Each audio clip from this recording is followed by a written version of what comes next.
Darkcast Network. Indie pods with a dark side. Hi, my name is Mallory Jenner Robinson.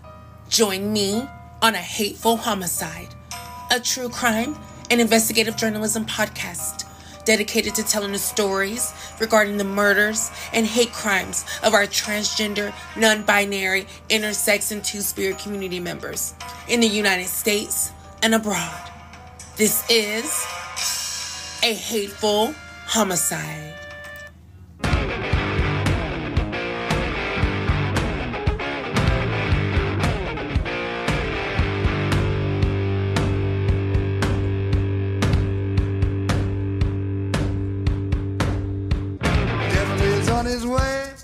Devil is on his way.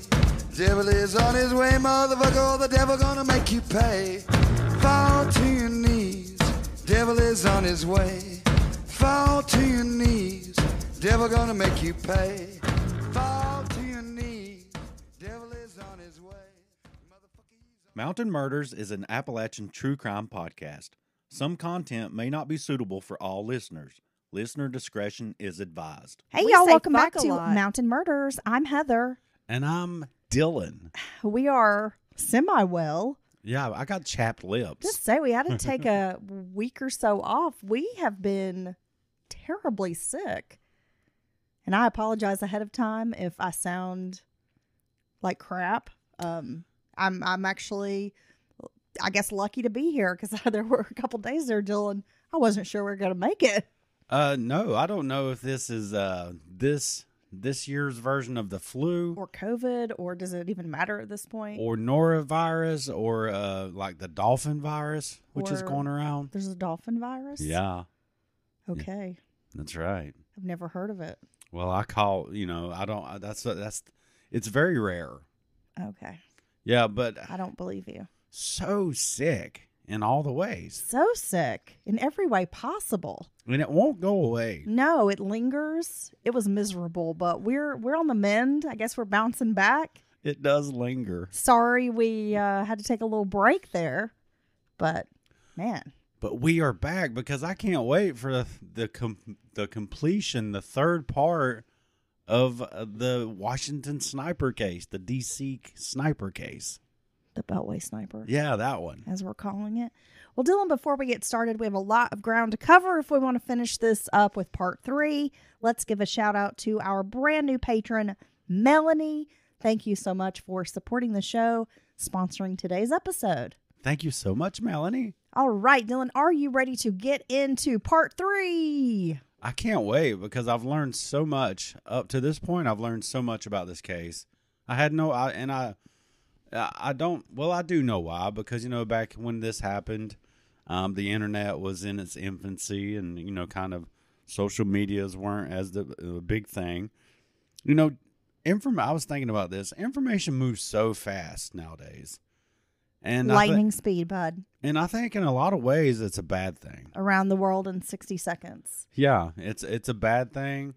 And because it's like we don't give things the weight and thought that we used to. You know what I mean? Yeah, I imagine 20 years ago, if a president had almost been assassinated, right, that would have been more than a blip on the radar. Yeah. Like wherever you stand on the political side of the aisle or divide, that was big news, regardless of your feelings toward the candidate or the future president.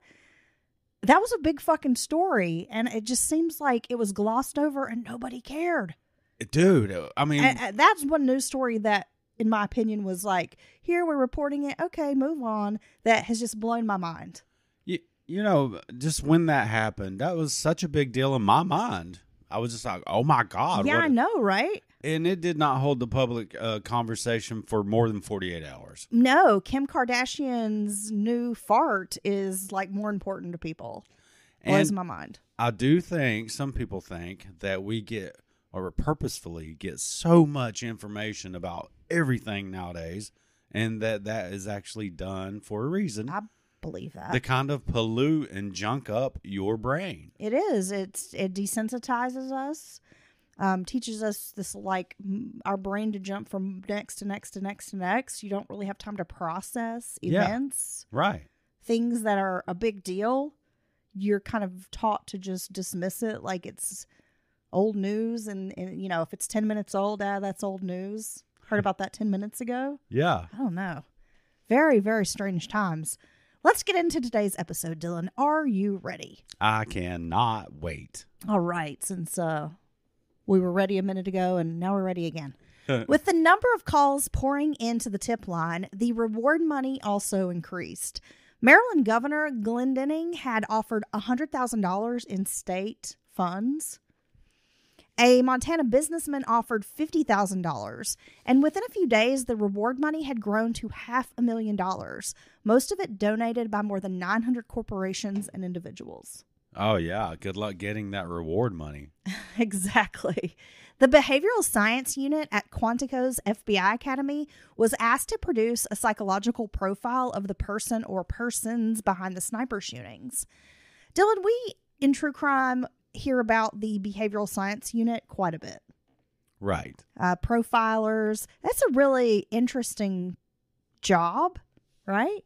I think. I think so, too. I think... honestly, especially early on, it just really gave just a new tool and almost a new point of view for a way for investigators to kind of, I don't know if you'd say put themselves in someone's shoes, but it definitely like has you take a step back and just look at things differently, right? Well, it almost seems like it's part science, but part an art. Oh, for sure. To come up with these profiles, and they're not always necessarily correct. Sometimes they knock it out of the park, and sometimes they are very far off. Right. FBI veteran Steve Etter, a former sniper himself, was assigned to the task. The 5-page document was a closely held part of the investigation. Only a handful of top officials, including Chief Moose, knew its contents. The profiler examined patterns from past sniper cases and visited every shooting location in and around the Washington, D.C. area. Why are you over there trying to pose all cute and sexy? It's trying to catch your eye. Well, you've already done that. Baby. Now I wish I had closed them when I met you. No, it's not true. You're going to run into me. Man, it's really good that we can edit all the coughing and hacking that's going on behind the scenes over here. Oh, my gosh. Because we've barely been able to make it through like 3 sentences without both of us just having like these coughing attacks. I was semi-okay until as soon as we started recording, everything wanted to snot and itch. Yeah. Oh. Yeah. Okay. I'm coughing. It was universally assumed that most snipers were loners, but the profiler said if there were 2 people, there would be a dominant and like a submissive. Yeah, and I think, honestly, that was pretty obvious, wouldn't you think? And is that power dynamic's true in a lot of relationships, right? Yeah, I think maybe when you get that partnership or you get 2 people working together, criminal minds. Yeah, we've you seen probably that. have like the leader and the follower. Past sniper shootings had been committed by white men, but the profiler didn't assign race to the shooters in D.C. Yet the media was heavily pushing the narrative that it was a lone white male, a loser, perhaps a former military man, disillusioned with the way things were going with the country. Loser. You know, sometimes when they come out with these profiles or what the investigators think about the perpetrators, I think it can cause a problem, or I think sometimes it can almost... but this wasn't the profiler's opinion. This is the media's opinion. Well, yeah, I know. Okay. Well, investigators never discussed the race of the shooters. There wasn't any political reason behind it. These investigators felt it wasn't helpful to do so. What they all wanted was for the investigators to follow the evidence without distraction or any preconceived notions, which is a smart method, I think. Yeah, I agree. Profilers and negotiators began working with Chief Moose to hammer out what would be said at press conferences.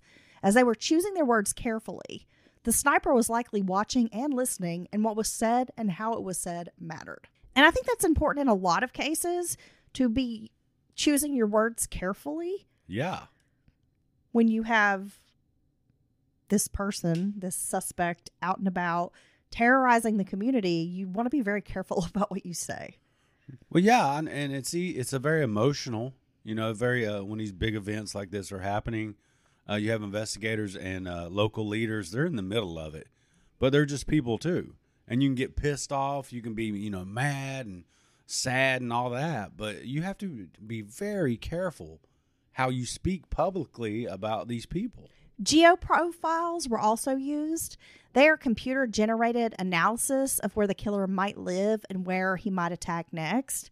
It has been used in solving serial crimes in Canada, the United Kingdom, and the U.S., including for murder, rape, bombings. Researchers examined the findings and suggested the crimes occurred close to the offender's home, but not too close. It's so vague. Yeah, but not that vague. Close, but not too close. Well, I mean, does that mean he lives within 5 miles of these shootings, or he lives within 500 miles of the shootings? But maybe he lives 1,000 miles away from the shootings, but then he travels, and then he's only 500 miles away from the shootings. Most street detectives disregarded the geoprofiles, but top brass thought it was a good tool to use during this investigation. Well, I think that goes without saying that people tend to commit crimes in areas they are familiar with, right? That makes the most sense. Yeah, and that's been true for a very long time.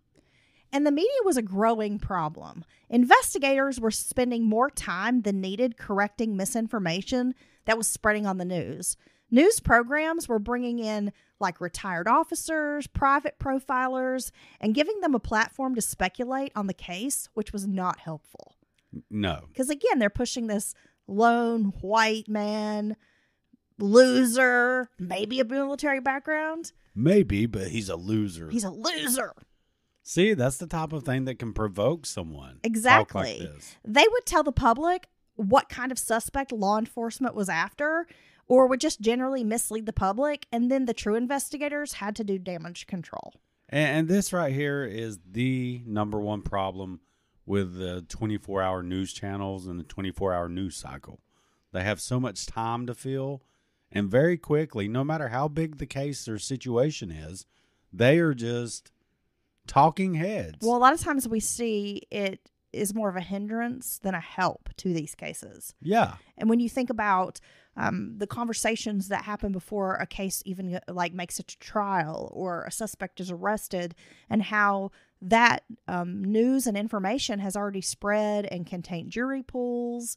I mean, I immediately was thinking about Casey Anthony and how that story was everywhere.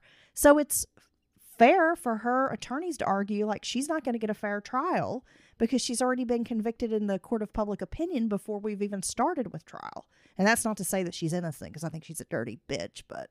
You old bitch. On Wednesday, October 9th, Dean Harold Myers was approaching a Sunoco gas station on Sudley Road in Manassas, Virginia. The 53-year-old had a long commute home to Maryland. He stopped to fill up the tank of his gray Mazda. The soft-spoken engineer was pumping gas at around 8:18 p.m. when a bullet struck him in the head. He died instantly. Myers was the 9th victim of the sniper, the 7th fatally shot. It was a busy retail area, the 3rd gas station attacked, and close to a highway interchange. God, that's what's so scary about this is the randomness, which we talked about in one of the earlier episodes, and just how it comes out of nowhere.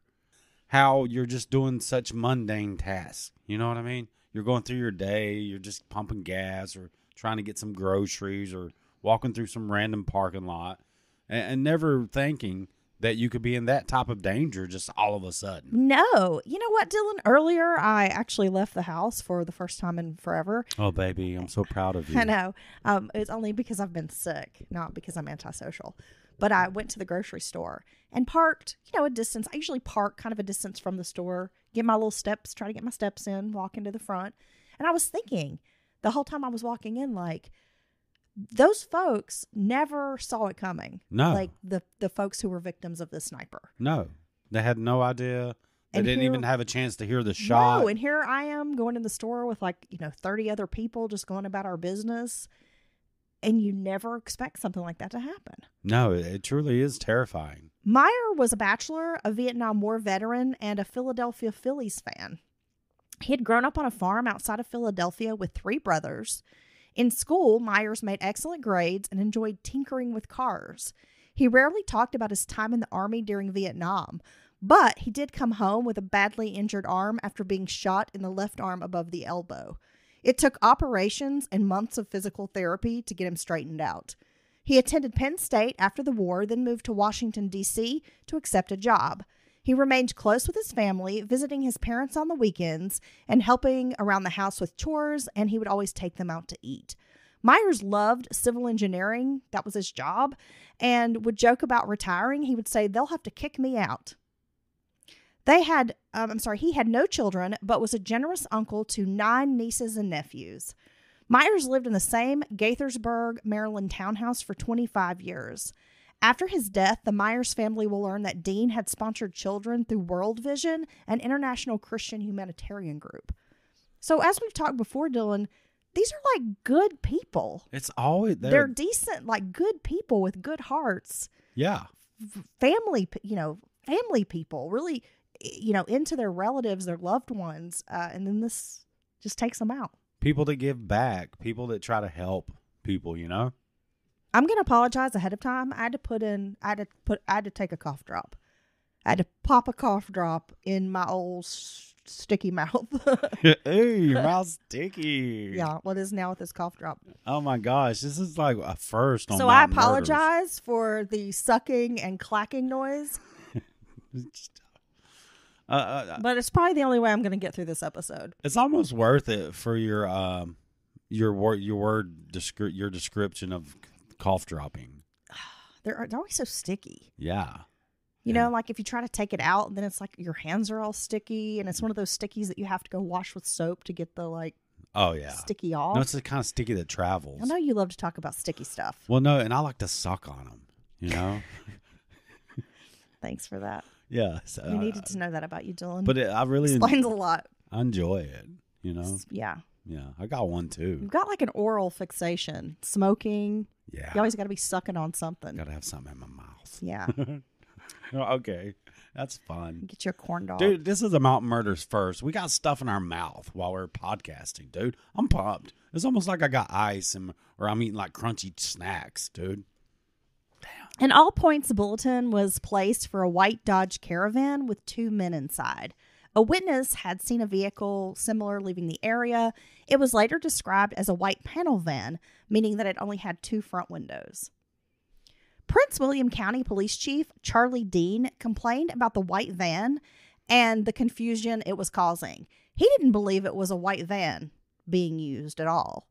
But there was so much hysteria around white vans, and so not many people shared the same point of view. But he felt like putting it out there when you don't know for sure, it was just causing too much chaos. Yeah, and I agree. I agree too. It's too basic. Right? It's like the bushy-haired stranger description, or you're going to get a 1,000 calls of people saying, I think I know that guy or whatever, It's just way too general. Oh, my God. There's this movie. It has Jason Lee and Julia Stiles in it. It came out, I don't know, probably in like the early 2000s or something. That was a great time for cinema. It's a comedy. I mean, I'm not going to say it's a good comedy, but there's this scene where he claims that he was like attacked or something, and his fiance makes him go to police, and he doesn't want to because he's making the story up like he wasn't attacked. And so he makes up this suspect that's just like completely insane. Like he's like 6'7" with like a red afro and braces, and like just describes the most insane like person. Right. And then they find this guy and he goes to a lineup and it's like the exact description of the guy he was talking about. And then he doesn't pick that guy, and police are just looking at each other like, what the? That's awesome. That's like one of the funniest parts of the movie. Anyway, I always think about that. Dean acted fast, and within minutes, he had between 200 to 300 officers and federal agents covering the area around the Sunoco gas station. He had already made a plan in case attacks happened in his jurisdiction, and he had already like coordinated with other area departments, which I think is pretty smart. Yeah, pre-plan. That's being proactive. Virginia State Police shut down the ramps to I-66, which is a heavy commuter traffic highway between Virginia and D.C. I can't even imagine what chaos this would have been. So, but very quickly, they're trying to contain, if the shooter is here, we're going to keep him off the interstates. We're going to keep him on side streets. And that really increases the likelihood of you being able to kind of box someone in, right? Well, a monstrous traffic jam would take hours to alleviate. Can you imagine trying to get home in the evening and you're sitting on the highway for like 7 or 8 hours? No. Yeah. I would lose it. Yeah. On Friday, October 11th, a week after the shootings began, another occurred at 9:30 a.m. It was the end of the morning rush hour when a person was shot at an Exxon gas station in 4 Mile Fork, Virginia, which is actually about 50 miles south of Washington, D.C. A Virginia state trooper was working a small wreck only 50 yards away from that gas station. The trooper heard a shot fired and ran when he saw a man had fallen to the ground. The trooper was too late and he saw no one. How bold. Damn, he's running toward the danger. That you're going to shoot someone while there's a state trooper right there, just yards away. I mean, to me, that is a bold move. Yeah, unless, I guess it's possible maybe they didn't notice the officer having someone pulled over or something. Maybe they did. Maybe this was just like, maybe they're feeling invincible. Because at this point, they've had quite a few victims in a lot of different locations. That's a good point, Dylan. Kenneth Bridges had stopped to fill the tank on a rental Buick before he made the trip to Philadelphia. He called his wife Jocelyn from the service station to say that he would be home soon. He had planned to take his daughter to the dentist later that afternoon. 5 minutes after the conversation, Bridges was shot dead. Damn. Shot in the back. The 53-year-old businessman was pronounced dead at Mary Washington Hospital. Bridges was a father of 6 and was known as the kind of dad who really invested in his children. The family lived in a large stone house in the East Germantown neighborhood of Philadelphia. His wife, Jocelyn, was, quote, my queen, that's what he called her, and told everyone that she kept him straight. The couple was always riding bikes or working in their yard together. He was an advocate for African American economic empowerment by encouraging shopping Black-owned businesses. He believed in Black self-sufficiency and thought it could be achieved if Black folks spent their money like within their own Black communities. And he's really a big advocate for supporting like Black-owned businesses, for Black folks to build their own businesses. Well, yeah, I think that's a really that's a good cause. And absolutely. Because the Black community, the dollar stays in the Black community for the least amount of time as compared to some other communities. Yeah, we saw an episode of Killer Mike's show on Netflix. I can't remember what that show was called. Do you remember? No, it was kind of like an anthology, but he would describe. And he has a whole episode on this, and he follows and tracks money as it makes its way out of each like community: white, Black, Asian, Hispanic, whatever. And, it was really educational and informative. And so this guy's like out here doing the damn thing, Dylan. He co-founded the MATAH Network, a distribution firm based in New Jersey that aimed at improving African American owned businesses. He advocated for stopping drugs and crime in Black neighborhoods and was a motivational speaker who traveled around the country talking to churches and different community organizations. Bridges was shot at a gas station. See, once again, I can't say it enough. This guy is not just a regular person. He's an exceptional person. He's an exceptional person doing these incredible things to help his neighbors, his community. Yeah. I mean, what the hell, dude? Good guy. Yeah. Probably doesn't have an enemy in the world. No, I'm sure everybody knows him. He's probably the type of person that would stop and, really, truly find out how you are, how your family's doing, So he was shot at a gas station in a busy area. And this is a gas station near a major highway interchange. So it's almost like there is emerging this pattern. Yet the sniper was nowhere to be found. Witnesses said they saw a white Ford Astro van with a ladder rack leaving the scene in a hurry. Ramps to I-95 and Route 1 were closed down. Officers searched hundreds of white vans on the highway as far as Baltimore County, Maryland. It created bumper-to-bumper traffic for hours. See, that's always the description. I saw a white van leaving the area in a hurry. But, I mean, honestly, and I'm sure we realize this now, what that is regular-ass people, working men, working women, in these vehicles, like fleeing the area because they just saw somebody get shot. So they're just, reacting like everyone else, not there. It's not evasive. It's not, anything out of the ordinary. It's just people reacting normally. In some spots, traffic was funneled down to one lane. The spectacle made national television. This traffic was so intense. I hate From Virginia all the way to Baltimore County, Maryland. I mean, we're talking like well over 100-something mile, of traffic. Bumper to bumper. Oh, my God. Yeah. I remember this being a thing. You couldn't go anywhere. No. You did not want to travel on the highway at all. This is the time when I was like, taking the metro is for me. Just the sight of a white van panicked some people. Once they were hardly noticed by anyone. Now they were like an evil death trap on wheels. Some believed people were being conditioned to see white vans at the shootings because of the attention they had gotten. Detectives investigated the Ramada Inn across the street from the Exxon station, knocking on motel doors and interviewing potential witnesses. A ballistics evidence would confirm that it was actually the same shooter. And I mean, at this point, law enforcement can assume that these shootings are related, but until you really have that ballistic evidence, like you don't know for certain. Well, no, you don't. Be copycats. Because, at any minute, a copycat can strike. Authorities urged people to carry on with their lives as usual, but many were too afraid. 40 calls a minute poured into the tip line. The FBI was getting up to 1,000 calls per hour. And there's absolutely no way to efficiently process that, right? With each passing hour, which offered no answers, conspiracy theories spread. People believed the shootings were a prelude to some sort of big, mass terrorist attack. Fairly early on, law enforcement ruled out the possibility of Al-Qaeda's involvement. With the Friday shooting at the Exxon, cancellations took place. High school football games, including homecomings, were nixed.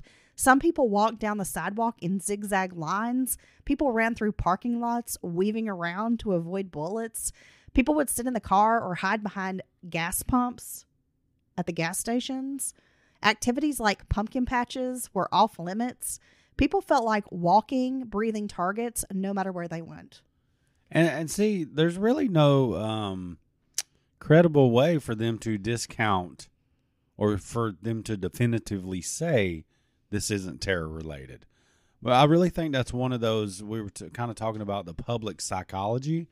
And I really do think that really shapes how the investigators talk about, these types of events, because this is a big deal. And this is really a very quickly terrorizing an entire region of a country. Well, one of the reasons I brought up the pumpkin patch is I was reading an article. It was like a family-owned pumpkin patch. They've been open for years and years. And of course, October, this is their big season. They do hay rides and have school trips, and their whole business basically had to shut down. And they, almost lost this business because they were making no money.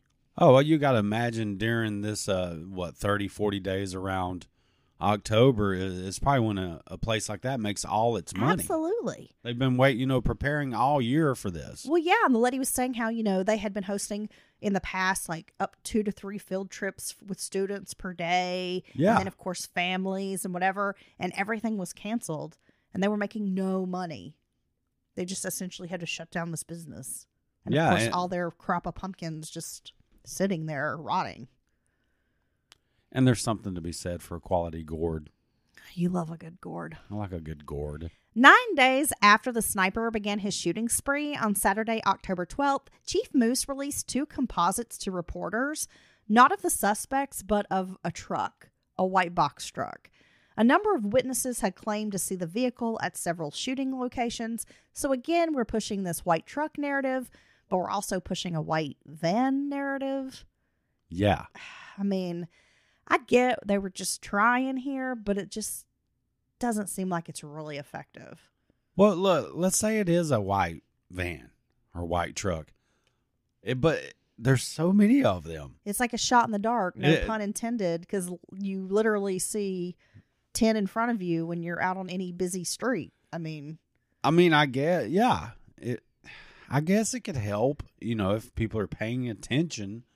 But then that's what the public just runs with stuff like this, and it takes on a life of its own. It absolutely can, Dylan, for sure. Later that day, Charles Ramsey, the Washington, D.C. police chief, told reporters they were looking for a burgundy, older model 4-door Chevrolet Caprice with tinted windows. The car was seen near the Pascal Charlot shooting on October 3rd. Ramsey's mention of the Caprice was buried in news reports, with nearly every attention-grabbing headline mentioning a white box truck. See, that's the problem right there, because this phantom car, how many times it's been stopped multiple times near multiple scenes. People have noticed it, but also cops have noticed it, right? It's kind been of like pulled a rat over trap. multiple times. It sounds like it would stand out. It's the hooptiest hoopty around. Yeah. I mean, it's filled with clothes and looks dirty and grimy. It's the kind of car you walk past in a parking lot and you're like, ugh. I mean, you notice it and you remember it. Chief Moose told the gunman in a press conference, quote, to think about what you're doing and turn yourself into law enforcement. Columbus Day was Monday, October 14th, and that meant many federal workers around the D.C. area had the day off. Shortly before 2 p.m., President George W. Bush spoke out about the sniper for the first time. He said, quote, I'm just sickened, sick to my stomach, to think that there is a cold-blooded killer at home taking innocent life. The idea of moms taking their kids to school and sheltering them from a potential sniper attack is not the America I know. Wait, this is after almost upwards of 10 victims? Well, yeah, but I mean, this is like a local, I mean, I guess it's not really something maybe a president would immediately speak on. Yeah, well, I guess I would see that. It's I guess in hindsight, it's a much bigger deal than we realized when it was happening. Well, and I think a lot of times the president is maybe careful about what they focus their attention on or what they say. I don't know. I don't have an answer for you. Okay. I didn't really have a question, so that'll work. Around 9:15 p.m., the sniper struck again outside a Home Depot store. It was just before closing time. The store was located at the Seven Corners Shopping Center in Fairfax, Virginia, which is about 6 miles west of Washington, D.C. It's one of the busiest intersections on the entire East Coast. Fairfax is a leafy suburb where white-collar workers lived, a lot like Montgomery County, where crime was relatively low. Linda Franklin was born in Indiana but moved to Florida with her family as a teenager. She was considered a jokester, like convincing her older sister that she was adopted. Oh, that's a good one. She took nursing classes but was so appalled by the treatment of elderly patients in a nursing home that she quit. She went to work for a dentist, got married, had 2 kids, and moved a lot. But her marriage didn't work out, so Linda moved back to Gainesville, Florida, where she attended college. She refused to allow her father to help her pay for school, even though she was a single mom. And she would keep meticulous records on debts so that even if her dad bought her a book, she made sure to pay him back. She totally wanted to do it on her own. She raised the 2 children on her own and graduated from the University of Florida with a degree in education. She moved with her children to Guatemala to teach, but had to be escorted out of the country due to political unrest. She returned to Florida and applied with the Department of Defense. Linda got a job in Germany, then Japan, where she taught high school for 6 years. She was required to coach tennis, which she didn't know anything about, but managed to win the league championship with her team. Damn. She started at the FBI in 1998.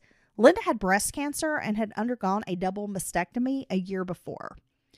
So this lady, I mean, she sounds awesome. She's a real doer. Sounds like a badass. So Linda is just standing with her husband, Ted, as he's loading some shelving into their red convertible parked in a confined type of parking garage near this Home Depot, when a sniper's bullet hit Linda, the 47-year-old terrorism analyst for the FBI. So now it's gotten really personal for law enforcement. Just as they did on Friday, the roads were shut down by police. More vehicles were checked. Bridges were closed, heading from Virginia to Maryland and into Washington, D.C.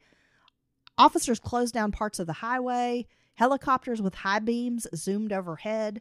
The first officer appeared on the scene within just a few minutes, but it was too late. The sniper had gotten away again. Damn it.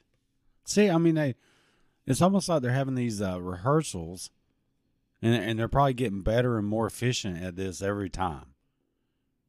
Surveillance and traffic cameras were viewed. They pulled several days' worth of credit card purchases at gas stations around the area. Just anything. They're just desperate for clues. There was a Michael's craft store near the Home Depot. Officers wondered if that was a coincidence.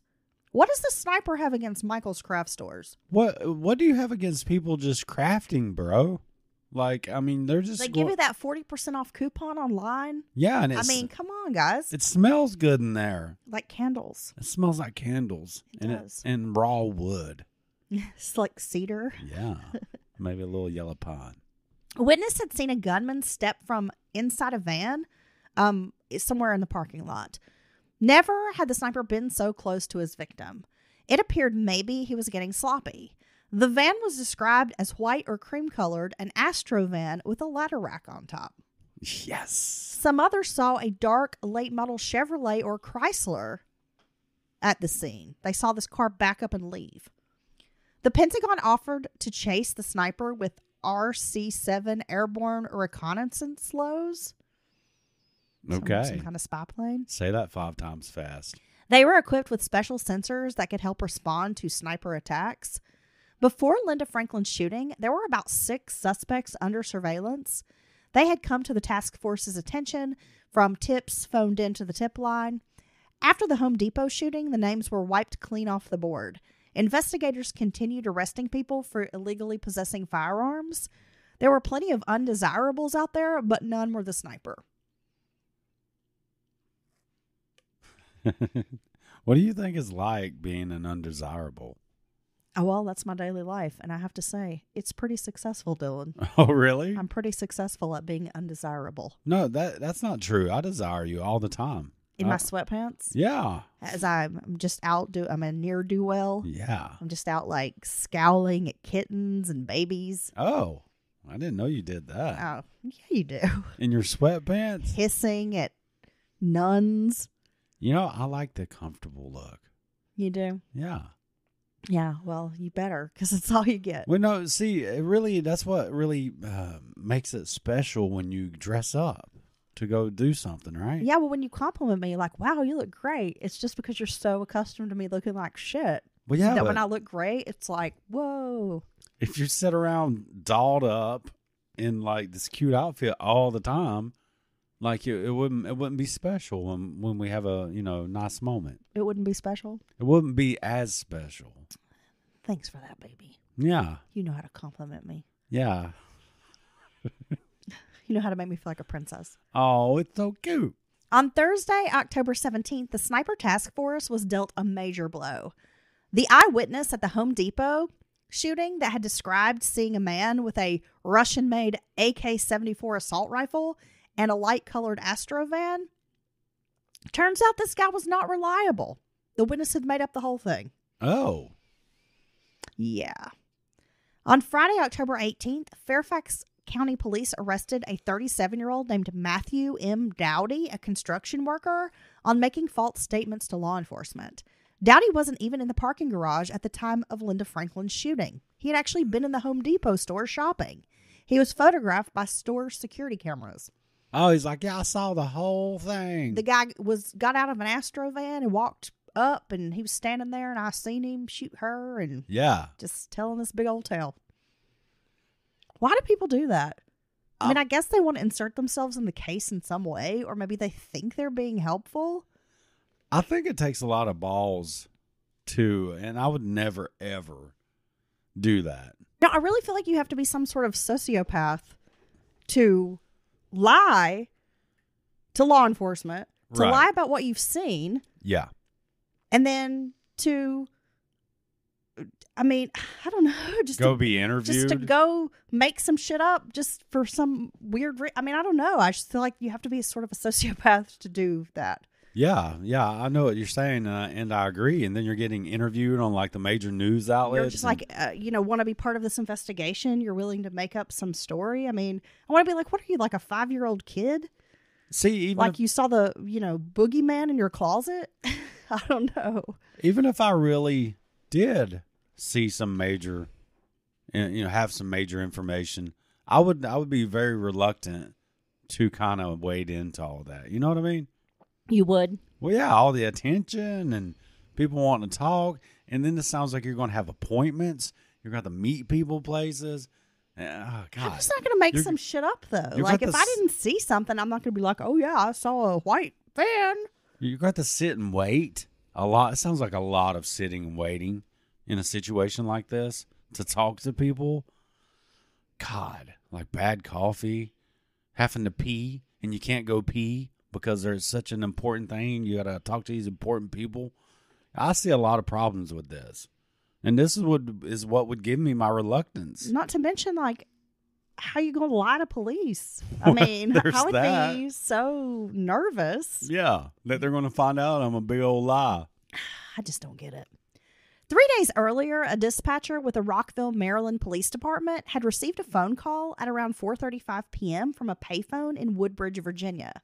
The caller said, quote, "Don't say anything, just listen. We're the people causing the killing in your area. Look on the tarot card. It says, 'Call me God. Do not release to the press.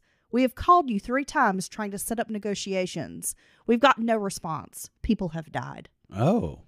The dispatcher tried to steer the caller to the Montgomery County hotline by telling him that Rockville's police department was not involved in the sniper investigation. They asked, "Would you like the number?" And the caller hung up. Oh, my gosh. So someone doesn't want to do their job? If the sniper is potentially calling you, I don't care if that's your job or not. Like, you should be more concerned. Well, this could be huge. If you really have a discourse opening up with the person doing this. You going to try to pawn them off on somebody else? Here, let me give you this other number. They've been trying this whole time for a possible break like this, right? I just feel like this is not okay. No. On Thursday, Montgomery County Police received 2 phone calls. The first was logged at 4:35 p.m. and the second at 5:40 p.m. Both of these calls went to the public information officer, which from what I understand was just like a voicemail. Wow. The caller ranted about a murder robbery and then mentioned someone named Sergeant Martino, but the name didn't ring a bell with the public information officer. There was no Sergeant Marino or Martino working in Montgomery County. Could you imagine the guy listening to this voicemail? Like, what the hell is this guy talking about? Well, it wasn't until Saturday that Sergeant Bailes, the public information officer, explained the phone call to U.S. Marshals, who are tasked with sorting through tip line calls. Sergeant Martino actually worked for a police department in Montgomery, Alabama. So, no wonder it didn't register. The snipers made one more call on Friday afternoon. This call was to Chief Moose's office, and it had been made from a payphone in Ashland, Virginia. So the snipers are trying to make contact. And here they are reaching out, and yet it seems like at every turn the ball gets fumbled. People say, "Well, I got to go lunch. If you call back after 2, then maybe we can help you out." I mean, at a YMCA, staffers gave a man and a younger boy the phone number of a priest at St. Anne's Roman Catholic Church. These 2 men, the man and the young boy, seemed like they were having some sort of issue, and the Y didn't really know what to do. So they're like, "Here's the number of a priest." And the pair did place a phone call to this priest. A caller ranted to the priest and told him to write down a message for law enforcement. The caller said they needed to check out a shooting near St. Anne Street in Montgomery, Alabama. Now, the priest thought this was some kind of prank phone call because he's thinking, "Oh, I'm in Virginia. Why are you calling me to tell me about a robbery in another state?" Yeah, I'm just a priest. I'm just over here trying to bless. Yeah, I'm doing the Lord's work, folks. A call had come in on Thursday, October 17th, but had not been marked urgent. It was a man named Robert Holmes who phoned from Tacoma, Washington. Holmes called this tip line. He said he thought that his former Army buddy, John Williams, might be responsible for the sniper shootings.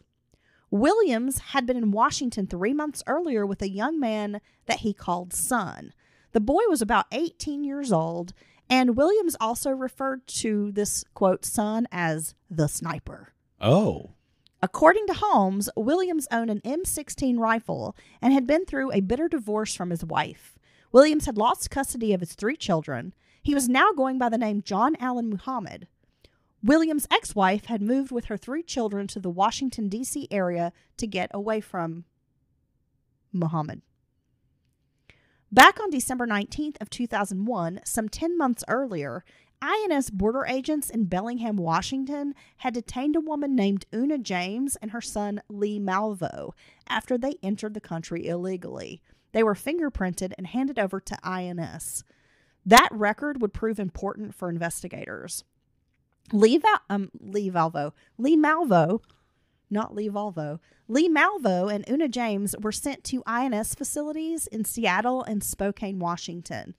They were released on January 23rd with a hearing scheduled for November of 2002. Make sure to show up. John Allen Muhammad had moved to Bellingham in the summer of 2001 after returning from Antigua with his 3 children.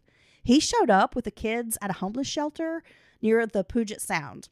Muhammad enrolled the 3 kids in school and looked for help from several agencies. On August 31st, a detective found the children were enrolled under fake names at the school. Oh. The children were taken, placed into protective custody. At a hearing on September 4th, Mildred Muhammad was given full custody of her kids and the right to leave the state without telling her husband their location. She was also granted a permanent restraining order. A permanent one? John Allen Muhammad, who represented himself in court, was devastated and kept asking the judge if he could see his 3 children. Mildred left with the children and moved across country to Clinton, Maryland, where she was able to stay with some relatives. John Allen Muhammad seemed optimistic that he would get the kids back, applying for housing and listing that he had custody of the 3 kids. Have you ever heard of a permanent restraining order? No. Yeah, I don't think I have either. Lee Malvo was Muhammad's closest companion. He had managed to run away from his mother in Florida and make his way to Washington to reunite with his older friend. Muhammad would introduce Malvo as his son. So let's talk about Lee Boyd Malvo. He was born February 18th of 1985 to Una James in Kingston, Jamaica. A father was not listed on the birth certificate. In January of 1999, James traveled to Antigua to find work. She left her son behind, who lived with several different people while attending York Castle High School in northern Jamaica. He was considered quiet and smart with good manners. However, the boy craved attention. Due to the instability in his life, Lee had moved 5 times during his high school years. He often turned to older males for approval. Lee, who had always been neat and well-groomed, started showing up to school unkempt. A teacher noted, something was wrong, ended up taking him in. Una James was upset when she learned that her son had not been taken care of in her absence. It was noted that Lee wanted a father figure and seemed to seek approval and attention from men. At 14, he moved to Antigua with his mother. James, who wanted to flee poverty, dreamed of America. She found a man named John Williams who was running a thriving black market business selling fake documents. In March of 2001, Lee moved in with Williams. After having lived alone for a period, he called John Williams dad. Una James gave John permission to speak with the school on Lee's behalf. So, gave him almost power of attorney over her son. Hey, would that be a deal breaker for you? If you met someone, you're like, okay, they're cool. And then you're like, well, so what do you do for work? And they're like, fake identity papers on the black market. Would you still date that person? Or would you think they were like a bad boy or bad girl? I've avoided a lot of other red flags to be with losers over the years. So, I'm not going to say that would be a deterrent. Oh, you're saying you can't avoid them all, right? Sometimes you just got to let it go. I've just dated a lot of jerks over the years, and so I'm just going to leave it there. Lee's behavior changed with his mother gone. His grades slipped. Lee started practicing Islam, though he had been a Seventh-day Adventist for most of his life. And he started to get in trouble at school because he was going to like a Seventh-day Adventist school. And he started making like these really out-of-pocket comments. Screaming at people, calling them infidels. And like the principal, I mean, they had to like tell him, you know, you can have those opinions, but like we shouldn't be expressing these things at school. This is a Seventh-day Adventist school. But they were just kind of blown away by, I guess, some of the things he started saying and doing at school. Well, it sounds like it was extreme rhetoric. Lee reunited with his mother in Florida. By that time, she had married a man in hopes of becoming a U.S. citizen. Lee bonded with his mother's new husband and called him Dad immediately, even though Jeremiah Neal told him that wasn't necessary. Like, hey, I just met you, and It's like this is the second crazy, day. but don't call me Dad. Second date, he's like, hey, Dad, you want to play catch? Yeah. That would make me that would weird me out because honestly, it would take, it would take quite a while of me being with someone and getting to know the kid before I was comfortable. And even then, I don't know. I really think that's a big deal. I think it's a big deal. I think it's a big deal. And sometimes you'll see people move awfully fast with that. Like, well, I certainly think it's something the child should come to you if they're of any age at all and say, "Can I do this?" Because I feel like you're my dad.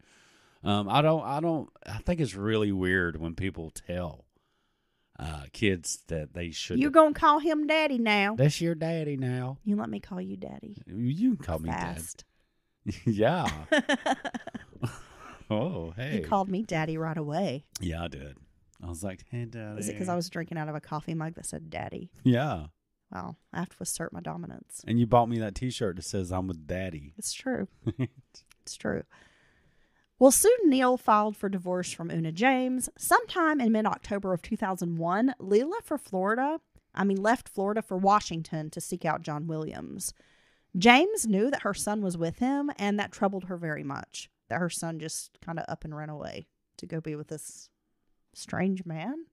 Yeah, well, that's a little weird. Who sold us illegal documents? Yeah. Yeah. Back in Washington, folks at the homeless shelter started getting a bad feeling about John Allen Muhammad. He wasn't your typical homeless. This was their feelings. They said he was always neat and clean, had money, and talked about traveling, which he claimed he paid for with odd jobs. He would leave on weekends and tell the mission staffers that he'd been on these cross-country road trips. He had money for plane tickets, which they wondered about. They're like, how do you have money to travel when you are living in a homeless shelter?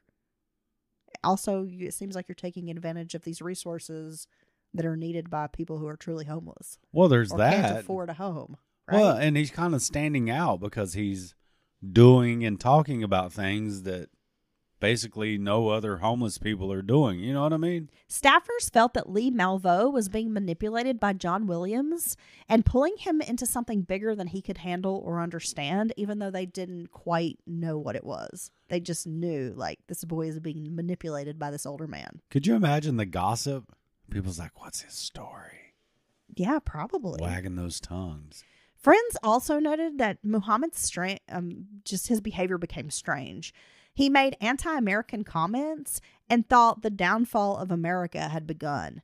He said that the United States was the real terrorist in the world and that finally America had gotten its taste of its own medicine on September 11th. Ooh. He would say this shit just in like random company at like bars, and people would be fighting mad, like ready to stomp his ass. Yeah, I could imagine. Like his buddies would have to be like, dude, you can't say that, and like, let's get the hell out of here.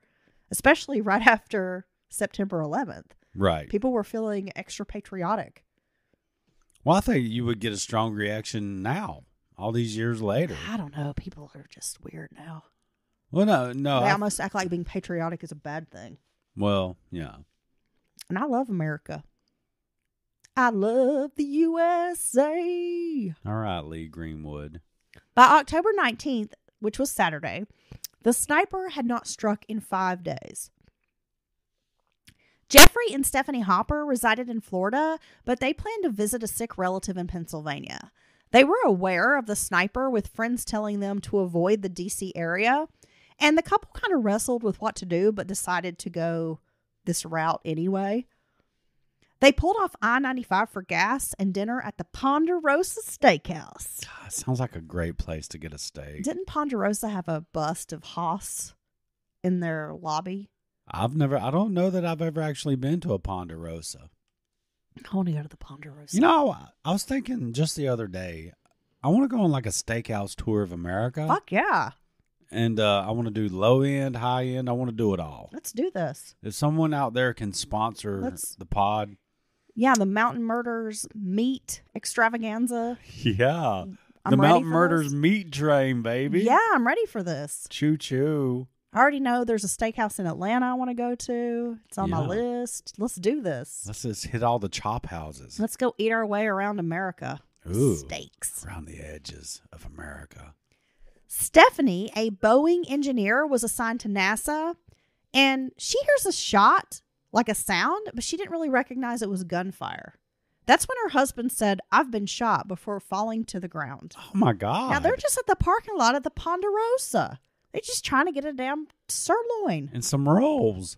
The single round ripped through his stomach, severing his pancreas, grazing a kidney, and traveling up his chest as it splintered into shards. Because remember, this ammunition is designed to Kill just people. fucking blow up when it hits a target. Yeah, it's not going to pass through cleanly. You know what I mean? No. It's not like a 9mm round. You know, you hear people being shot 5 or 6, 7, 8 times. Like 50 Cent?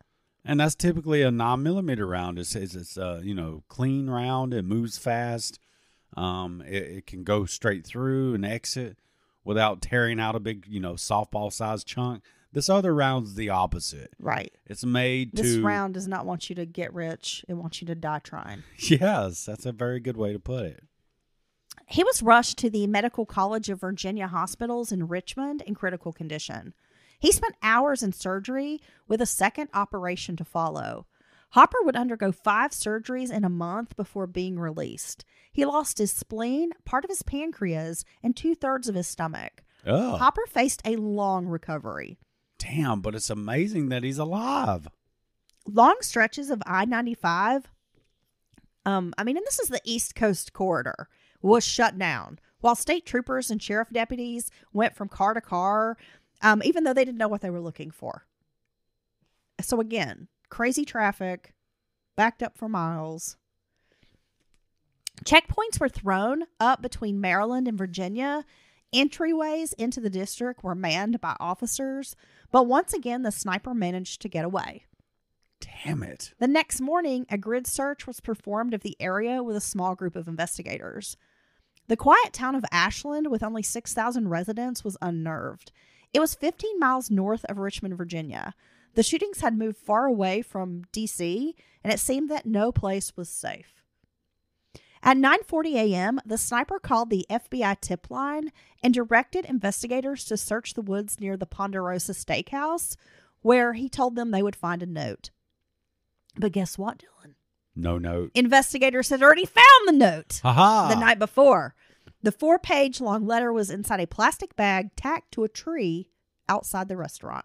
And that's something people would notice. So you're telling me if you saw a bag tacked to a tree, you would notice it? I'd want to know what's in it. Well, considering you're one of the most unobservant people I've ever met, I don't believe you. That's not true. Do you ever see weird shit and you kind of want to investigate, but you're not sure, like, is this something that should interest me or concern me? Yeah, I see things in ditches. I want to pick it up and look at it. Yeah, so just down from our house, above like a manhole, there's a pile of clothes. Oh. Well, they were like almost stuck, like someone was trying to put them down this drain. Yeah, and our drains are clogged up around here. And then someone's taken the clothes out and like laid them on top of this manhole. And every time I walk by, I always think, like, is this a victim's clothing? Or did somebody just get mad at this Hollister sweatshirt and decide to throw it in the fucking drain? I don't know. It's Be weird. like, I've had quite enough of you Hollister sweatshirt because you're too thin you to. fucking teal hoodie. You're a hoodie, but you're too thin to actually be warm I don't know what you're going for. It's just like right in the middle. This little spaghetti strap tank top's really pissing me off. I'm going to throw it out. Yeah. Yeah, I don't know. But I pass it almost every day when I'm walking Rufus. You want to investigate. And my first thought is always, should I be concerned about this wad of clothes? What if you move it and there's like a hand? Well, then I'm going to move it back. Okay. Investigators had already found the note, as I mentioned, and technicians had already started processing it for fingerprints, possibly fibers and DNA evidence. The handwriting was compared to that tarot card, and guess what? It was a match. Oh, okay. The whole letter was filled with poor spelling and punctuation errors. The letter listed a bank account demanding $10 million be placed with this sort of Bank of America listing. It had a credit card account number and a PIN number. Okay. Like they really think that the government's just going to be like, here's $10 million. Will you stop shooting people? At 3 p.m., an officer with the Henrico County Sheriff's Department noted a 1990 Chevrolet Caprice with New Jersey tags on the road ahead of him. He thought the car looked suspicious, so he ran the plate number. The tags were clean, and he let the car go on its way. Man, this is like the 10th time that this car has been noticed by officers. At 4:53 p.m., Virginia State Police ran another check on the Caprice in Glen Allen, Virginia, near Richmond. It was the same situation, clean tags. Nothing was done, and again, the car was allowed to just cruise on down the highway like it was headed to the Love Shack. Well, at least he keeps his insurance and stuff paid up. U.S. Marshals discovered by Sunday, October 20th, that the sniper had made nearly a dozen calls from payphones in and around Ashland, Virginia. Many of them were near gas stations on England Street, just by the Ponderosa Steakhouse. Other pieces of the puzzle came together as people who received the calls, like the priest and law enforcement, noted the caller had an accent, but they couldn't quite place it. The credit card account information for that Bank of America card was traced and shown that the card had been stolen in Arizona back in March. That card had been used to pay for gas in Washington in April. So someone had stolen this card in Arizona, had used it in Washington. And, you know, that kind of matches up because here you've got Muhammad living in this homeless shelter talking about how he's taking all these road trips on the weekends. Right. School officials closed 4 districts around Richmond for the following Monday. It turns out, Dylan, there had been a murder robbery in Montgomery, Alabama at a liquor store on St. Anne Street. 52-year-old Claudine Parker had been shot, along with 24-year-old Kelly Adams, who was badly wounded. They were locking up this liquor store on September 21st. A firearms catalog had been dropped from the suspect during the chase after this liquor store shooting. So, of course, law enforcement is thinking maybe this is a lead. Right. Soon, investigators concluded the accent from those phone calls was possibly Jamaican, definitely from the islands. It was coming from some young black kid. So they knew it was a very young black male calling, and he had this island accent. It's like, hey, man, we're shooting people. You're ridiculous. What? At 7:57 a.m. on Sunday, someone called the Ponderosa Steakhouse's phone number. The call was routed to the FBI at Command Post in Montgomery County. It lasted only 38 seconds, with the caller instructing police to listen and, quote, call me God. They were able to trace this call to an Exxon station in Glen Allen, Virginia, not far from Ashland. Within minutes, officers were on the scene, but they had just missed the caller. Damn, they're moving that fast? Wow. A fingerprint recovered from the gun catalog in Montgomery, Alabama had a match. It belonged to someone named Lee Boyd Malvo. Malvo was listed in the FBI database because he had been detained by INS back in December of 2001. U.S. Marshals were directed to find out everything they could on this Lee Boyd Malvo. Chief Moose made a plea at a news conference for the sniper to call back, explaining that call had been difficult to understand and was like, please just give us another chance to talk to you. During the information search for Malvo, the name John Allen Muhammad popped up. The priest at that St. Anne's church had heard an older man on the phone with the younger man when that call had been placed. And he was like, wait a minute, there was a young man calling, but I could hear an older man in the background. So it was all kind of coming together that this might be a fit to have Malvo and Muhammad as suspects. INS had detained Muhammad in Miami back in April of 2001, but there were no photos of him. There were photos of Malvo from Bellingham, Washington, though. Copies were sent to the task force and the FBI in Richmond. Now, the final shooting took place on October 22nd at 5:56 a.m. Conrad Johnson was beginning his day, soon to be behind the wheel of a Montgomery County ride-on bus. He was stopped at Grand Prix Road near Connecticut Avenue in Aspen Hill. It was a spot where drivers kind of finished up cups of coffee and tidied up their buses before starting the day, like a bus staging area. He was standing on the top step of his idling bus when a bullet came through the narrow space of the doors, hitting him in the upper stomach. 35-year-old Conrad was known as CJ or Rad to friends. He was from Kingston, Jamaica. He moved to Maryland as a child with his mother. He had been married to his wife, Denise, and they had 2 sons, 14 and 6. He coached his sons' basketball teams and was always playing touch football with the boys.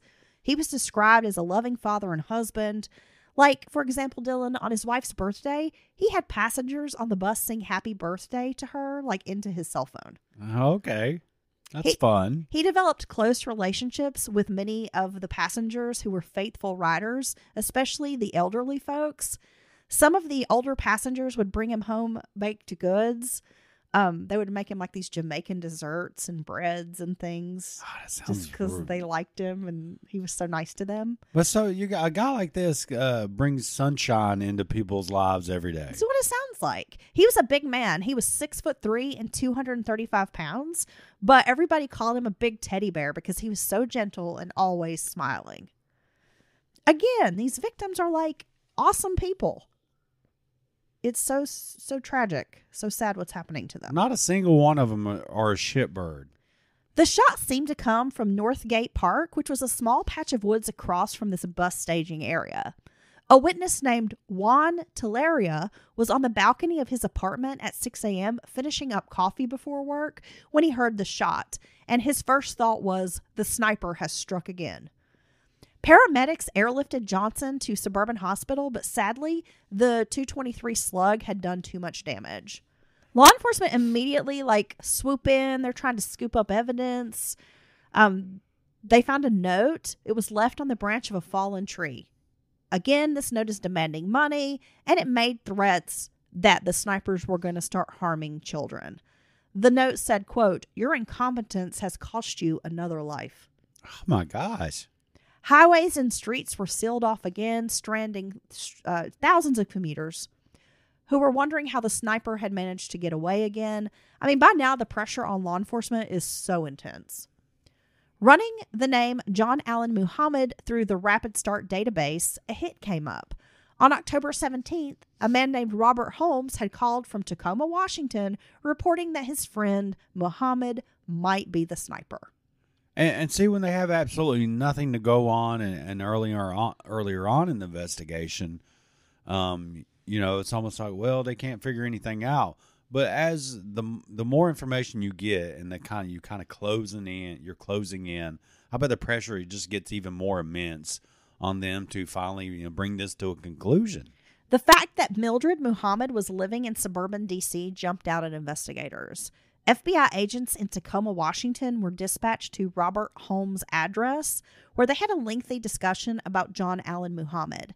Holmes told the agents about the divorce and the custody battle, and how Mildred was deathly afraid of her ex-husband and convinced he would kill her. He described a personality change in his friend John and speculated that Muhammad might have had some kind of mental breakdown. Muhammad was known to frequent YMCAs and sometimes used an alias Wayne Weeks or Wayne Weekly. The man had a young traveling companion that he had nicknamed the Sniper. All of this was good information for law enforcement. They needed to find a photo of John Allen Muhammad and noted that he had tried to get a California driver's license. So it was through this that law enforcement was able to get a photo. Once they had a copy of this California driver's license, they made hundreds of copies to distribute. The more pictures they could get out, the more likely someone would be able to spot this guy. They were also able to track down a car, a Chevy Caprice with a New Jersey license plate. Dude, that right there should be like sending off all kinds of alarm bells. An arrest warrant was issued for John Allen Muhammad for possessing a firearm because he had this restraining order. He was not supposed to have any firearms. By 9:09 p.m., a be on the lookout message was sent out to law enforcement agencies across the country. The decision was made to mention Lee Malveaux, saying that he might be the traveling companion of Muhammad. At 10:02 p.m., CNN reported that police were seeking a 1990 Caprice with New Jersey license plates. It was Fox News who reported the names of the two individuals, and that was it. The news was out. Oh, my God. I bet people went crazy. Chief Moose urged people not to consider the men suspects. They were wanted in regards to other matters of illegally possessing a firearm. But they did issue a photograph of Muhammad. But no one listened to that, and everyone considered them a suspect. It was nearly 1 a.m. on October 24th when the Caprice was located by a man named Whitney Donahue.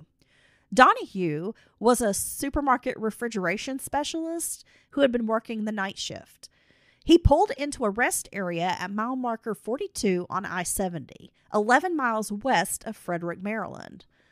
This guy lived in Greencastle, Pennsylvania, and still had a pretty long way to go to get home. Listening to a news broadcast, he had heard the announcer give a description of this Caprice along with the tag number, and Whitney took time to write down this information on his timesheet just in case. See, this is where the public is the good part of putting information out there, because all of a sudden you have all these amateur investigators, kind of keeping an eye out. There were 2 cars parked in the rest area, like the car area of the rest stop. One, Whitney Donahue realized immediately, was this car described by the radio announcer. So he pulls his work van directly across from this Caprice and tries twice to call police on his cell phone, but reception was bad. He went to a payphone on his way to the men's restroom and called the Frederick County Sheriff's Office. He told the dispatcher about the car and plates. And this man, his heart was a-pumping, his hands were a-shaking. He was a nervous wreck. Could you imagine? Who wouldn't be? In all my years, when I've seen so many things described and all this stuff, to actually see it, and this car is noticeable. It's not is that it? Maybe that's it. This car when you hear the description and you see it in person. I would be like, I don't know, excited, scared, all that at once. There happened to be a Maryland State Police officer who was assigned to the Sniper Task Force, headed home to Fredericksburg from the command center down in Montgomery County. When he gets the call about this car sighting, over the radio, troopers were told to set up around the rest area at mile marker 42 and, quote, no matter what you have to do, these people do not leave this rest area tonight. Do not let them out of the rest area, were the orders.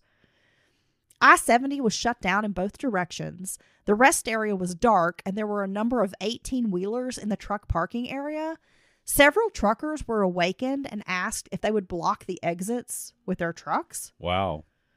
It didn't take long to seal off the rest area. They brought canines in.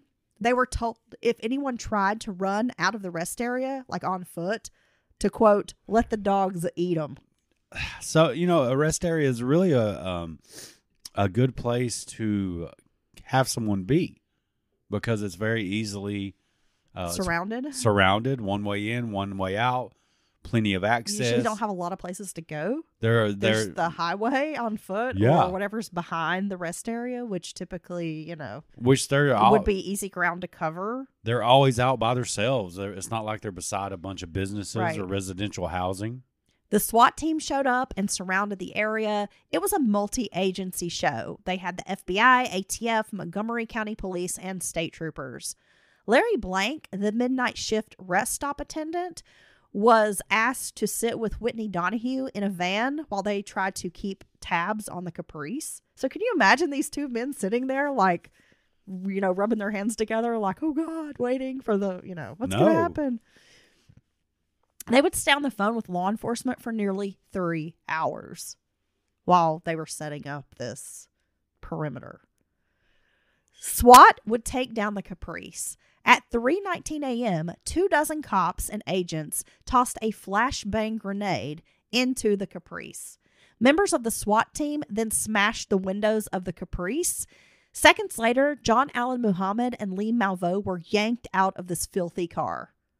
Law enforcement noted it was piled with old food wrappers, dirty clothes, and was absolutely gross.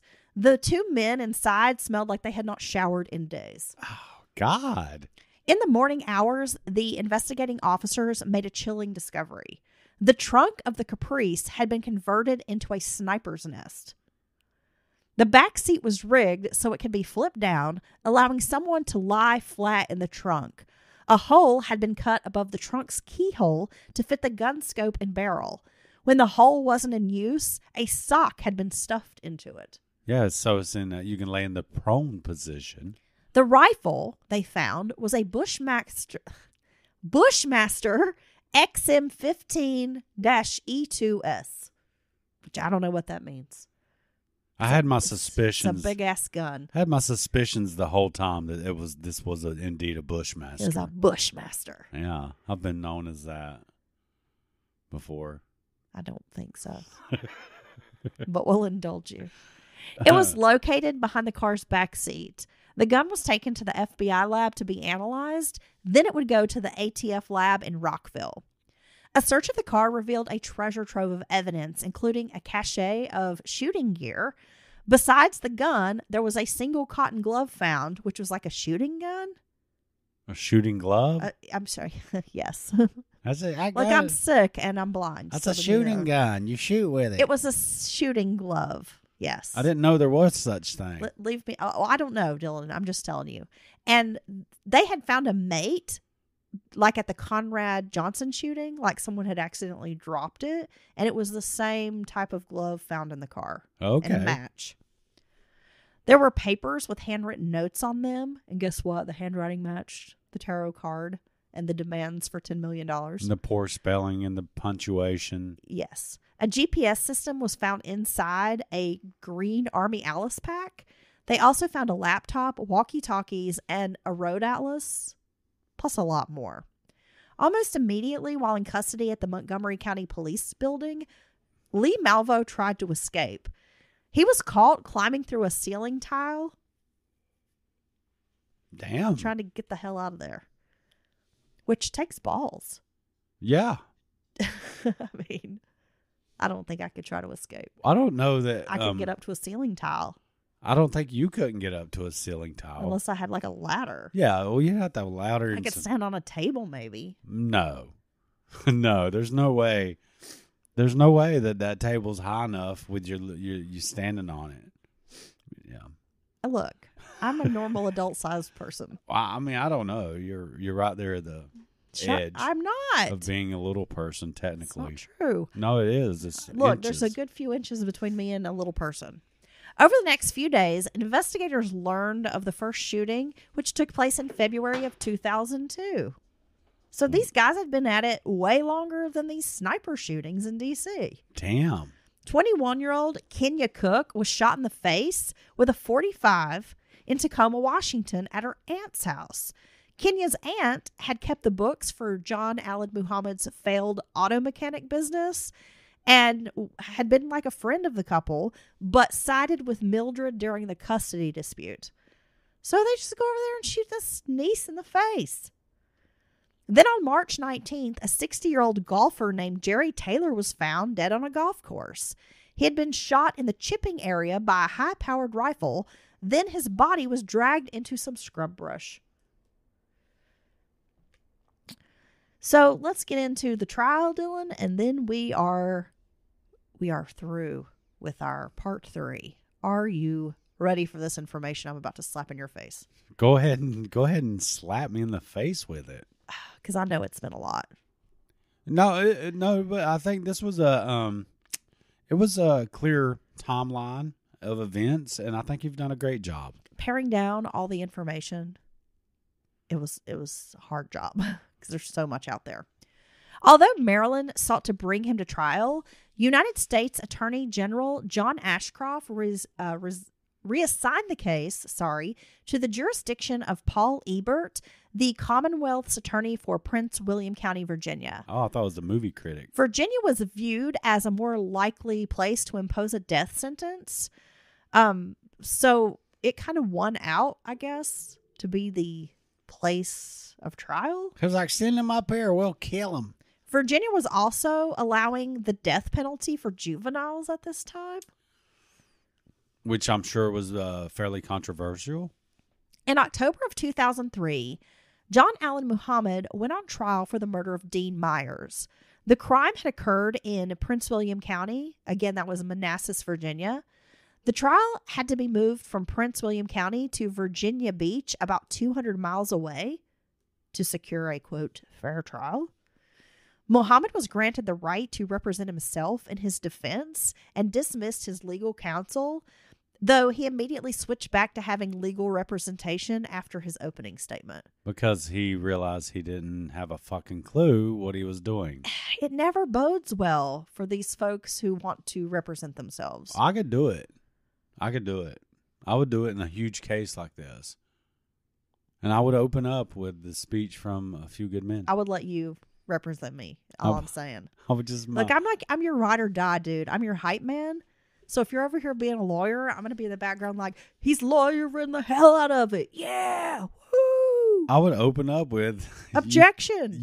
I would object. Sustained. I would object all the time.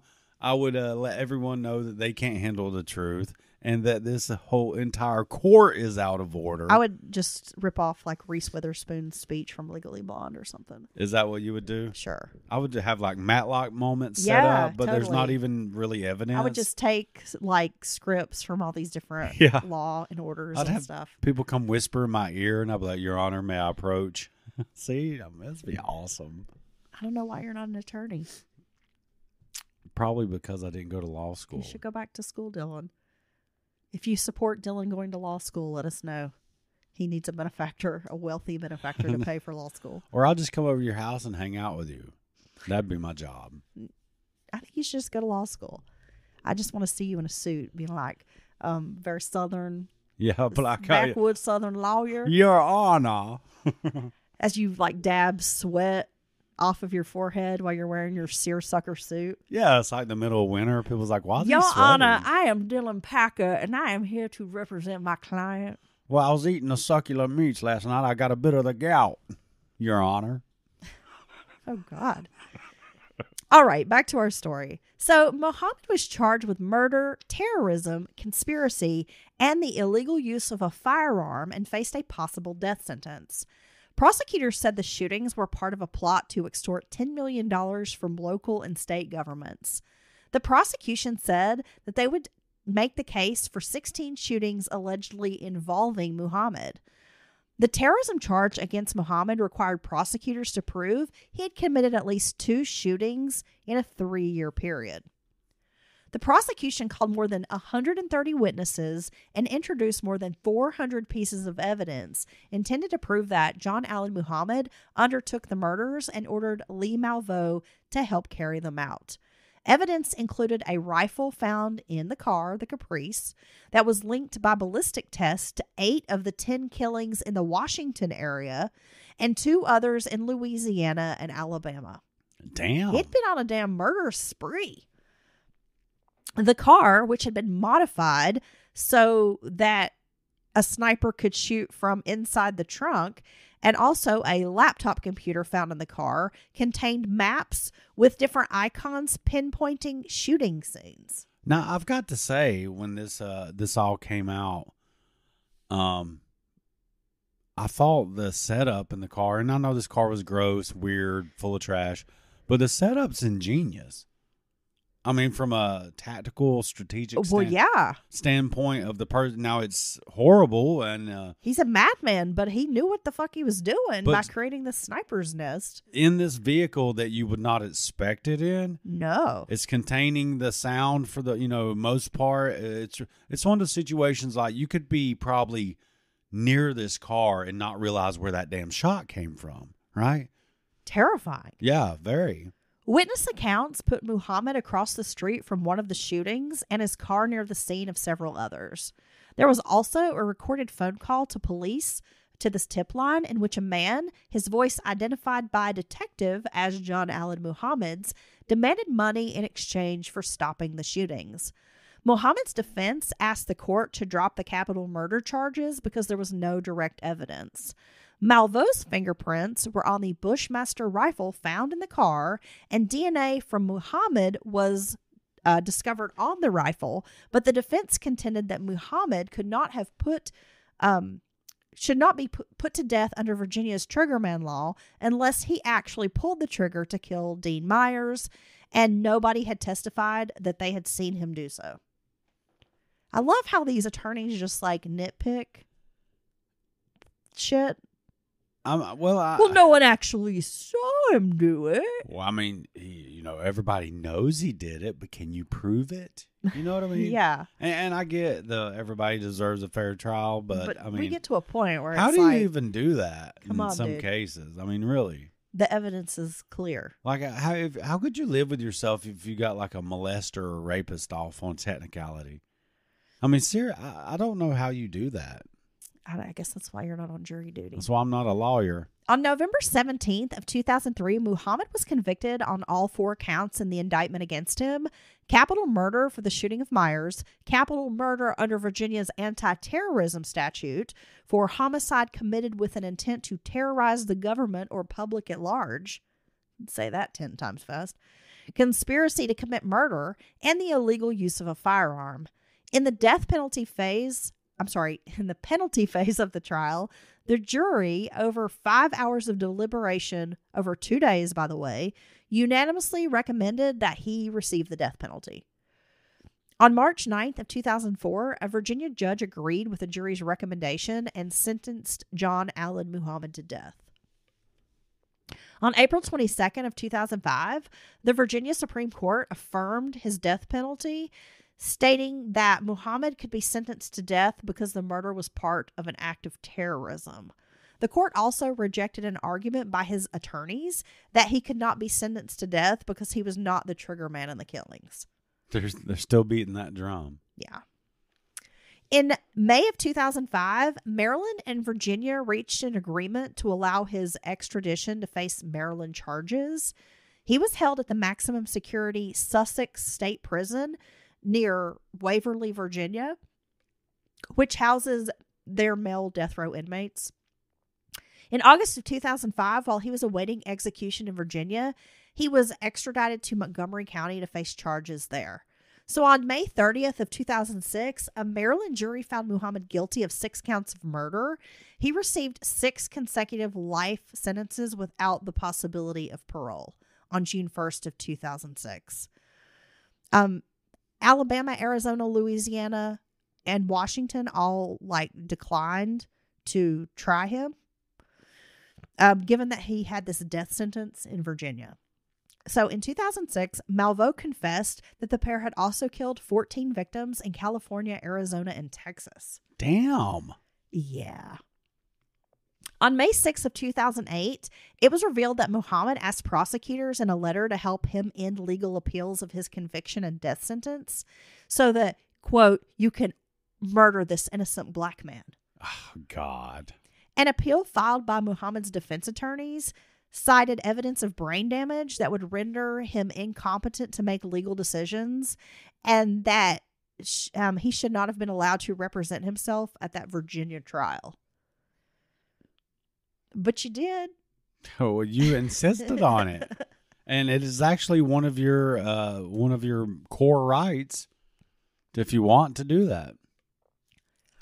So his execution date was set for November 10th of 2009. And there was a petition for review of that death sentence that was denied by the Supreme Court. So fuck that guy. Was that That's my official assessment. That was your official statement, or what do they call that? Yes. Your I forget what they call that when the justices write their kind of their take on their opinion. Yeah, that's my opinion. Fuck this guy. So I can never say his name. Lee Malvo was initially arrested under federal charges, but they were dropped. He was transferred to Virginia custody and sent to the Fairfax County Jail. He was charged by the Commonwealth of Virginia for 2 capital crimes: the murder of FBI analyst Linda Franklin, and also charged with the unlawful use of a firearm in the murder of Franklin. So there was an attorney that was initially appointed to represent him, named Michael Arif, along with Thomas B. Walsh and Mark J. Petrovich. Later, an attorney named Craig Cooley was appointed to the team and assumed a leadership role.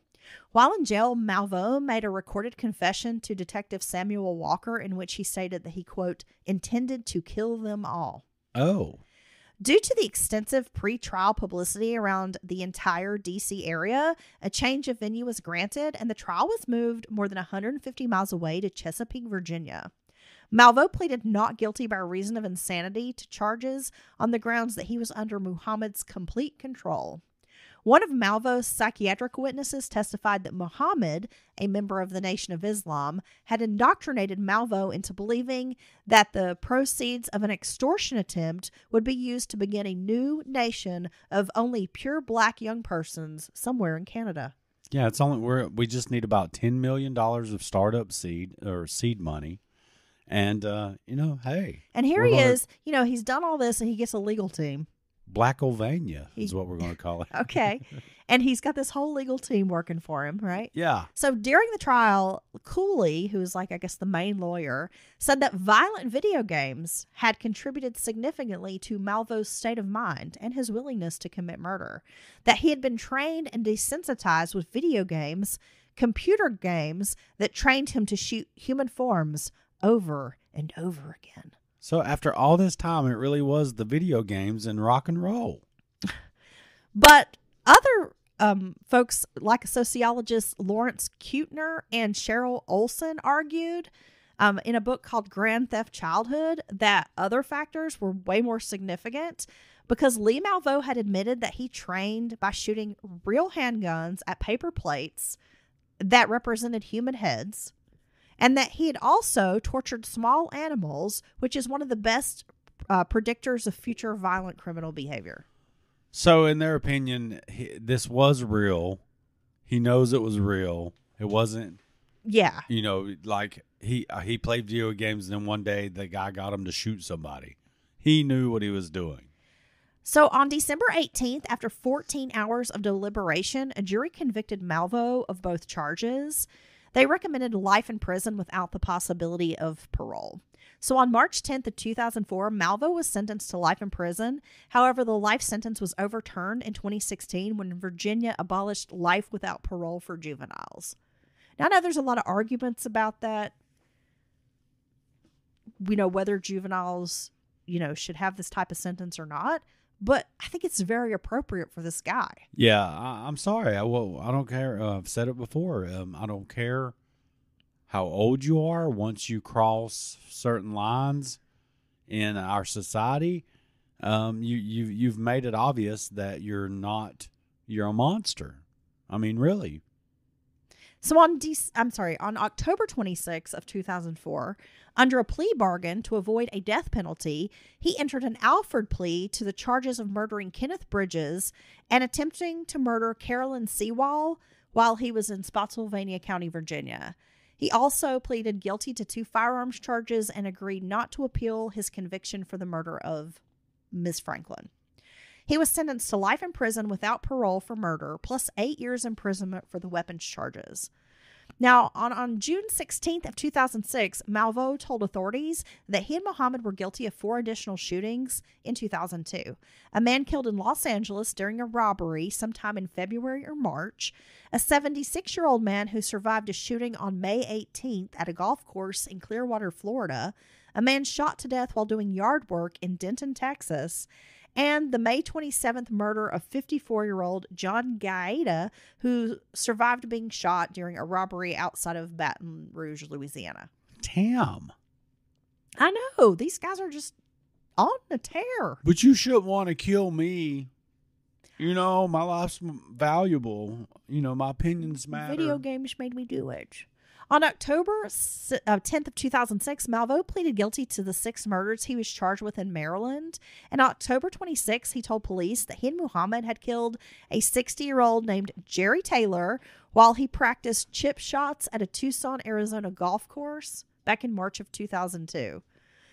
Tucson detectives interviewed Malveaux about Taylor, who died from that single gunshot fired at a long range, but they never disclosed whether they thought he did it or not. But on November 8th, Malveaux was sentenced to 6 consecutive life sentences without the possibility of parole. So homeboy is going to kick it until he dies in the prison cell. Damn. Without his daddy. Okay. Without his daddy. No, I did. Maybe he's got a new daddy. No, in prison. He may. I did read an interview with Malveaux, who claims that, I guess that everyone got it wrong. Like that it wasn't that Muhammad wanted to extort this $10 million, but that his plan ultimately was to kill his wife, and that he thought if he did these random shootings, then he could randomly shoot her and kill her, and no one would know. He would get away with it. Okay, it makes total sense. Kill a bunch of other people to cover up killing the one person you're connected with. Yeah. I'm just saying, don't shoot the messenger, Dylan. Literally. Well, that has been part 3 of the Beltway Sniper. Thank you for suffering through with the clicking and the clacking of my cough drop and everything else. I'm going to eat on the next episode. You are? I'm eating all kinds of different foods. Should have some pudding. Ooh, pudding be nice. Some pudding, or like what else is a weird food item to eat? Maybe some Salisbury steak, because you got to cut it and then eat it. You know, so you have like fork. So you get to hear like the carving. Yeah, the plate and the fork. You know, I hate that. That's almost like fingernails on a chalkboard. Maybe crunch a nice radish. Yeah, or I was just going to eat some ice. You know, I'm keeping it clean. Oh, okay. Oh, keeping it frosty. This, I believe Rufus enjoyed all 3 parts of this. I know I did. I learned a whole lot. And he's standing here looking at me all sad, like, please stop recording and pay attention to me. I learned a tremendous amount about this case that I never knew and did not realize. And thank you very much for that in true Heather fashion. Well, you know, Dylan, that's my purpose in life, is to educate you. And one last time, I'd like to thank Melanie for supporting this week's episode. Hey, girl, hi. And all our new patrons and all our old patrons and all our listeners. You guys are the best.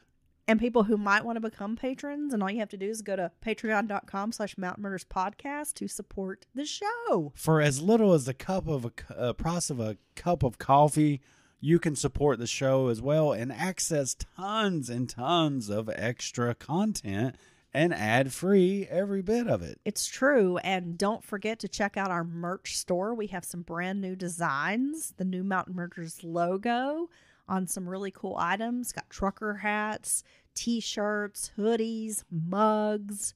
Damn. Got all the stuff, Dylan. We even have Mountain Murders underwear. No, we don't. Oh, wait. Do you want some? Yeah. Of course you do. My face on him. Your face on the ass? Or no, okay, look. How about like some with a trap door and your face is just on the trap door? Maybe that's a little too weird even for me. Maybe you can get your face on your own Mountain Murders underwear. That's a better idea. Yeah, I think so. Bye, Dylan. Bye.